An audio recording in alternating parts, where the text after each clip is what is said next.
عنوان فيديو النهارده ممكن تحسوه ان هو غريب شويه، ان الاتحاد السكندري يعتبر سبب من الاسباب اللي خلت وجود محمد صلاح كنجم عالمي مصري.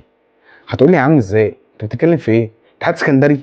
معلش والنبي بس ما تستقلش بالاتحاد السكندري، الاتحاد السكندري ده سيد البلد يا جدع. بس برضه ايه؟ اعرفك انا ازاي؟ اتقل عليا كده واحده واحده. تعالى وانا احكي. بص يا سيدي، في موسم 2010 2011 كان في ساعتها الاتحاد السكندري كان هيهبط. طبعا كلنا فاكرين ده الموسم اللي كان وقتها بتاع الثوره. ساعتها فعلا الاتحاد السكندري هبط في نهايه الموسم، بس وقتها طبعا مشجعين الاتحاد السكندري رفضوا ان الاتحاد ينزل، وحصلت مظاهرات وفعلا راحوا عند المنطقه الشماليه العسكريه. وفعلا في اغسطس سنه 2011 صدر قرار بعدم هبوط الاتحاد السكندري. ايه صدفة مين يكون ساعتها هابط برضه مع الاتحاد السكندري؟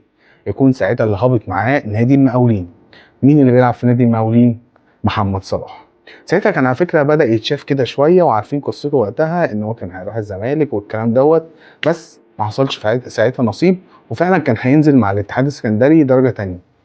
ولكن بسبب اللي عمله جمهور الاتحاد السكندري، وبسبب ان الاتحاد السكندري بس هيهبط مع نادي المقاولين، ده كان سبب ان محمد صلاح يلعب موسم جديد مع نادي المقاولين. بعد القرار ده ما طلع، فعلا المقاولين فضل في الدوري، ومحمد صلاح بقى انفجر في الموسم دوت في الدوري المصري. اللي حصل ان ساعتها محمد صلاح لعب 15 ماتش، سجل فيهم 7 اهداف، وعمل 3 تمريرات حاسمه. بس طبعا لسوء الحظ ان هو حصل احداث بورسعيد وقفت الدوري المصري، والدوري المصري وقتها ما كملش. لكن حصل ساعتها ماتش ودي